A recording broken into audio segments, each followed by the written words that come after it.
Bonsoir à tous et bienvenue dans l'émission Mercredi sur Vib Radio, une émission dans laquelle j'invite des thérapeutes à se présenter et à nous partager le cœur de leur activité. Alors ce soir, je reçois Sabine Marianelli qui est thérapeute psychospirituelle. Bonsoir Sabine. Bonsoir. Est-ce que tu peux te présenter et nous parler, nous préciser en quoi consiste ton métier? Donc, comme tu l'as dit, effectivement, je suis thérapeute psychospirituelle depuis une dizaine d'années. Je suis spécialisée auprès des femmes qui rencontrent des problématiques à certains moments de leur vie, où elles savent plus trop où elles en sont. Elles cherchent un sens à leur vie et elles ne savent pas quoi faire, comment faire. Elles sont souvent en dépression, en burn-out. Elles sont un peu perdues. Et je les guide en fait à travers plusieurs outils que j'ai à ma disposition. Je les guide pour trouver leur chemin et découvrir leur nature profonde en cohérence avec qui elles sont vraiment. Et je m'appuie sur principalement la spiritualité, qui pour moi, en fait, la spiritualité n'a pas un sens religieux. C'est juste basé sur le principe qu'il y a une puissance bien plus vaste et infinie que nous en tant qu'êtres humains. Et cette puissance que moi j'aime bien appeler en fait la vie ou l'univers nous guide à chaque instant. Seulement, on n'a pas forcément appris à entendre, reconnaître les signes que la vie nous envoie dans notre quotidien.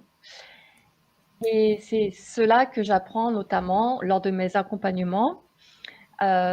J'utilise aussi des processus énergétiques de déprogrammation émotionnelle, puisque les émotions ont un rôle très important aussi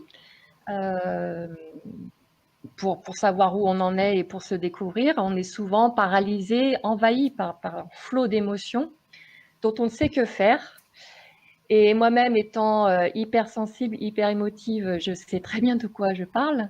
Donc savoir apprivoiser et gérer ces émotions au quotidien fait partie aussi du processus d'accompagnement que je propose auprès des femmes que j'accompagne.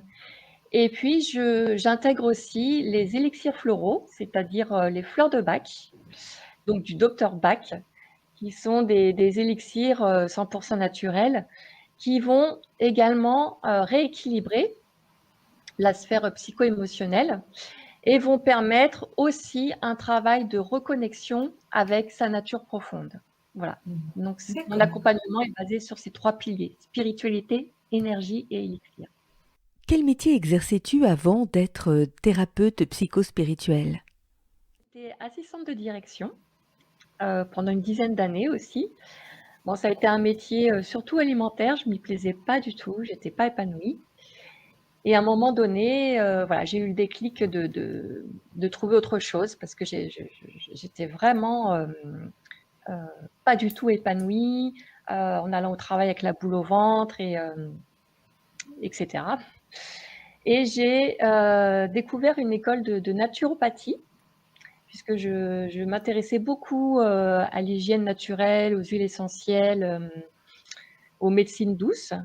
Et j'ai découvert donc une école pas loin de chez moi qui proposait des cours pendant 2 ans, le week-end. Donc, ce qui m'a permis de commencer ce cursus de naturopathe pendant 2 ans, le week-end, tout en maintenant mon job alimentaire. Et puis, quand j'ai eu mon diplôme en poche, eh ben, je me suis lancée et voilà. Et j'ai quitté mon emploi d'assistante de direction pour ouvrir mon cabinet. Pendant lequel j'ai commencé par être naturopathe réflexologue plantaire et je me suis très vite dirigée vers la gestion des émotions à travers les fleurs de Bach.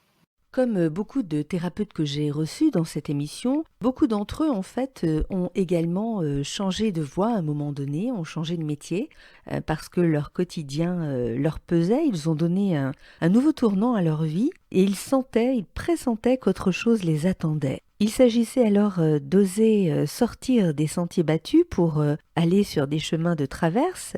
En tout cas, c'est ainsi qu'ils apparaissaient pour beaucoup de monde, puisque c'était des chemins, on va dire, peu fréquentés. Comment ça s'est passé pour toi? Tu te rappelles de ce basculement? À quel moment de ta vie tu as senti que tu avais envie de changer de voie?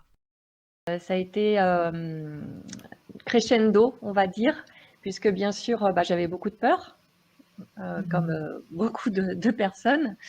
Donc, il m'a fallu beaucoup de temps pour reconnaître vraiment à quoi j'aspirais déjà, savoir qu'est-ce que j'avais envie de faire d'autre.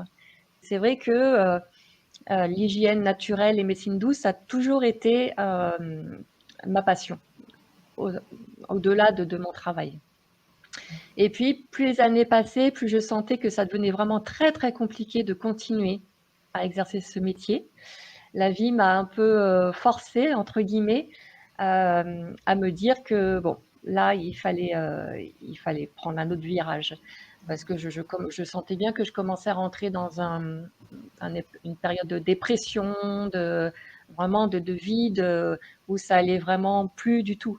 Il arrive à un moment donné, quand c'est le moment, la vie sait très bien nous faire comprendre. Ça passe souvent à travers le corps. Et c'est pour ça que beaucoup de personnes font des dépressions, des burn-out. C'est la vie qui dit stop, stop, on arrête tout et on revoit ce qu'il y a à revoir. Donc ça demande de la confiance, beaucoup de confiance et un lâcher prise aussi. Et puis transcender ses peurs. Donc j'ai fait tout un cheminement à travers ça pour réussir à me lancer. Et j'ai réussi. Et si j'ai réussi, tout le monde peut réussir. Je ne suis pas surhumaine, loin de là. Et c'est aussi pour inviter toutes les femmes qui ont peur, qui se sentent enfermées dans des croyances, dans des postures paralysantes, de leur dire c'est possible. C'est possible pour tout le monde. Tout le monde a sa chance. Il y a pas, la malchance n'existe pas. Voilà. En fait, il est là le message. On est tous quelque part invités à un moment de sa vie à revoir sa copie peut-être et à vérifier si on est vraiment OK avec tout ce que l'on vit. Ça, c'est important, il me semble. Et quand on entend l'appel, alors moi j'aime bien parler d'appel, ça fait un peu mystique, mais disons qu'il faut être à l'écoute. C'est déjà pas mal si on arrive à entendre ce que l'on ressent dans notre cœur, dans notre corps aussi, et être vigilant finalement, avoir les antennes bien ouvertes sur ce qui se passe en nous, là où se joue le théâtre de nos pensées et de nos émotions. Alors, je ne dis pas que c'est facile, mais c'est possible. Est-ce que c'est ça le message? Ce n'est pas facile, mais c'est possible. Que quand on est guidé par quelqu'un d'extérieur qui a emprunté un chemin, c'est plus facile de dire bon là voilà, moi je suis passée par là, donc vous aussi vous pouvez passer par là. Le chemin est déjà plus balisé. Il y a des outils, il y a des techniques très simples que je transmets lors de mes accompagnements à pratiquer au quotidien justement pour apprendre à écouter cet appel, cette petite voix, cette estime que la vie nous envoie parce que on reçoit pas une lettre recommandée ou un texto, c'est subtil. Et comme je disais, ça passe aussi souvent par le corps. Donc, j'apprends aussi aux femmes que j'accompagne à écouter leur corps. C'est très important parce que leur corps leur parle. Donc, voilà. En fait, c'est un nouvel apprentissage qu'on nous apprend pas forcément dès la petite enfance, malheureusement. Mais c'est une nouvelle façon de percevoir la vie avec, j'ai envie de dire, de nouvelles lunettes. Et cette fois, c'est des lunettes qui sont nettoyées, qui sont plus floutées ou rayées par les expériences de la vie, les blessures, etc. Et on y voit clair, on voit la réalité des choses. Voilà. Et ça, c'est très, très important pour entendre justement ce que nous dit la vie.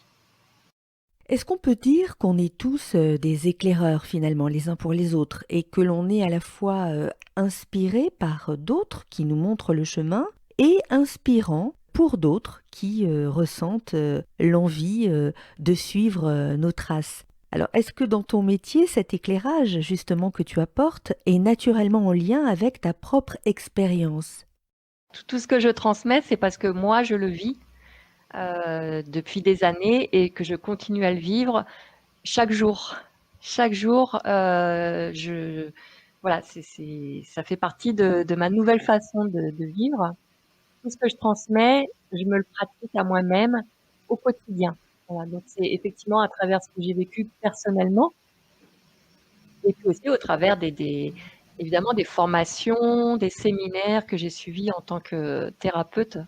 Voilà, donc c'est toute une expérience personnelle, professionnelle, qui fait que voilà, je transmets du vécu. C'est pas des écrits ou une philosophie qui n'a pas été pratiquée. Voilà, ça reste très pragmatique et faisable. Et effectivement, comme tu le dis, on est tous des éclaireurs. Voilà. Chacun à son niveau. Moi-même, je me suis fait accompagner, je me fais accompagner encore et encore, parce que je pense que c'est très très important par rapport à là où j'en suis. Et là où j'en suis, je vais accompagner les personnes qui sont quelques mètres en arrière. Voilà. Et ça va comme ça. Donc, on s'entraide les uns les autres et on est tous reliés, bien sûr. C'est un peu comme dans toutes les professions finalement. Il est important de faire ce qu'on appelle des mises à jour, c'est-à-dire de se tenir informé de l'évolution du métier que l'on exerce, hein. Et dans le cadre de la psychothérapie énergéticienne, justement, on est amené à faire cette mise à jour à travers notre propre expérience. Alors je dis nous parce que nous nous sommes rencontrés toutes les deux lors d'un week-end formation avec Céline Adjadj. Et justement, Céline précise que lorsque nous avons par exemple un rendez-vous avec une personne, eh bien les quelques jours qui précèdent ce rendez-vous, il peut arriver que nous soyons amenés à vivre certaines situations qui nous permettent de mieux appréhender en fait ce que la personne est venue chercher lors du rendez-vous. Donc voilà, ça c'est une chose que j'ai pu remarquer et justement, je suppose que toi aussi tu en as fait l'expérience. Tout le temps, sans arrêt. Voilà. Et c'est en ça qu'on est en mesure du coup de transmettre des choses, puisqu'on l'a vécu nous. Quelque temps avant, des fois c'est récent, hein, des fois bon c'est plus lointain, mais des fois c'est des événements assez récents où effectivement je vais transcender parce que voilà je suis loin d'être arrivée et je pense qu'on n'est jamais arrivé. Par contre on évolue en conscience jour après jour et ça s'arrête jamais. Donc à travers tous les événements que la vie me propose, je vais ouvrir mon champ de conscience encore et encore et je vais encore assimiler et je vais encore intégrer plein de choses et ça effectivement, je vais le transmettre à chaque instant. Et, euh, et c'est vrai que des fois, il peut m'arriver des choses. Et puis une semaine après, je vais recevoir une personne qui m'expose la même problématique. Donc moi, voilà, je l'ai transformée une semaine avant. Donc Mais c'est effectivement, ça. voilà, c'est la magie de la vie. En fait, l'autre, c'est notre miroir, hein. Voilà, l'autre est toujours notre miroir. Donc forcément, les personnes qui viennent vers moi, elles sont moi et je suis elle.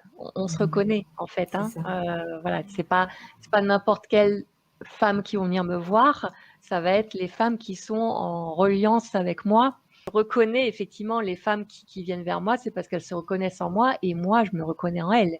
C'est que quand je les accompagne, ce qu'elles me livrent, par moments, j'ai l'impression de m'entendre, j'ai l'impression de me voir aussi dans les émotions qu'elles traversent. Donc, il n'y a pas de notion de je suis la thérapeute et je sais mieux que vous, etc. Pas du tout. Et beaucoup des femmes que j'accompagne finissent par me dire qu'elles me considèrent comme une amie parce qu'elles viennent, elles déposent tout ce qu'elles ont à déposer, qu'elles n'osent pas forcément exprimer à qui que ce soit. Et elles savent qu'elles vont être entendues, elles savent qu'elles vont être comprises et elles savent qu'elles vont pouvoir libérer ça. Et ça, c'est super important. En effet, il n'y a pas vraiment de posture hein, du thérapeute en face de l'autre. Il y a certes une écoute, il y a une compréhension, et puis surtout ce sentiment en effet d'être en face de soi-même. Avant de nous quitter, moi j'aimerais te demander quelle est ta vision de la vie, ton regard sur le monde, ta compréhension des relations humaines. Alors je sais bien que ce que je suis en train de te demander c'est un vaste sujet, mais tu dis ce qui te vient, ne t'embête pas avec ma question. Que peux-tu nous dire sur ta façon de voir les choses aujourd'hui?